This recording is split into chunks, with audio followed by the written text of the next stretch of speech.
Channel YouTube-nya apa ini? Channel YouTube Martinez Ronaldo. Nanti di 07. sini kita subscribe juga. Jangan lupa subscribe ke sini juga. Oke, Martinez.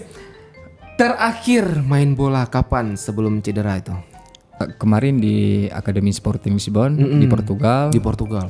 Kemudian setahun saya di sana, saya sempat latihan menimba ilmu selama 7 bulan. 7 bulan. Oke. Yang 3 bulannya saya mengalami cedera, terus 2 bulan itu saya liburan karena tidak Recovery, ada tidak ada kegiatan untuk sepak bola.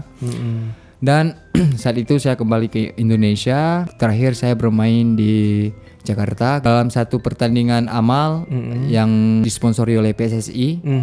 Dan kemudian saya dipanggil oleh ketua PSSI untuk ikut di acara tersebut. Dan saat itulah lutut saya mengalami cedera. Berarti kena lututnya? Ya, kena lutut.